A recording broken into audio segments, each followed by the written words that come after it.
यहेजकेल अध्याय 9।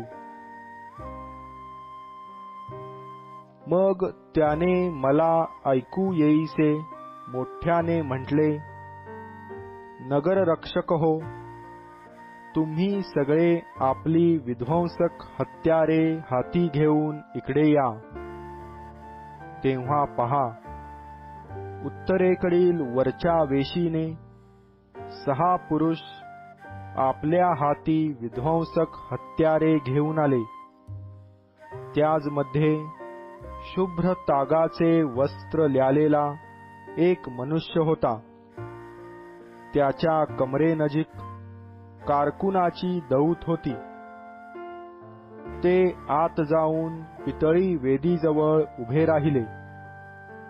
करुबारूढ असलेल्या इस्रायलाच्या देवाचे तेज तेथून निघून मंदिराच्या उंबरठ्यावर आले आणि कमरेनजीक कारकुनाची दौत असलेल्या व शुभ्र तागाचे वस्त्र ल्यालेल्या त्या मनुष्यास त्याने हाक मारिली।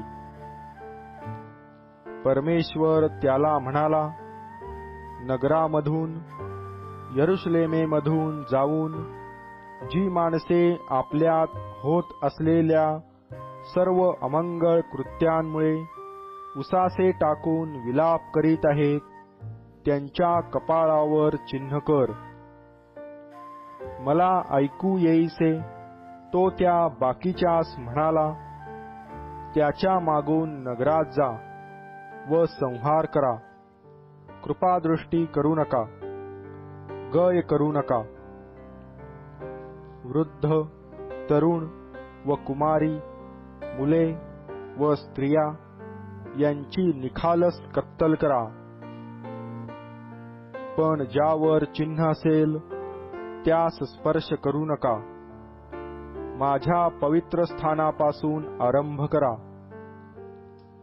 तेव्हा मंदिरापुढे असलेल्या वडिलांपासून त्यांनी आरंभ केला।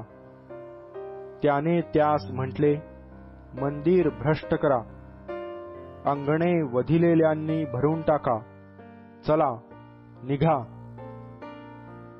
तेव्हा त्यांनी जाऊन नगरात संहार चालविला।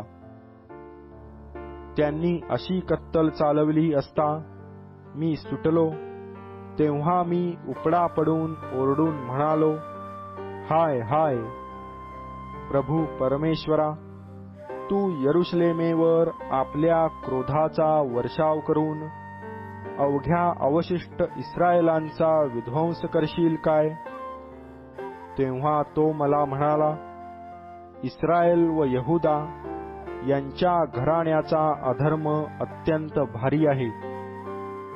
देश रक्तपाताने भरला आहे, कारण ते म्हणतात, परमेश्वराने देशाचा त्याग केला आहे।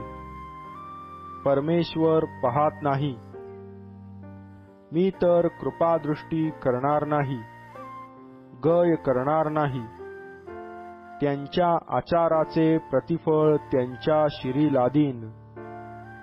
तेव्हा पहा, कमरेनजीक कारकुनाची दौत असलेल्या व शुभ्र तागाचे वस्त्र ल्यालेल्या त्या मनुष्याने परत येऊन कळविले की तुझ्या आज्ञेप्रमाणे मी केले आहे।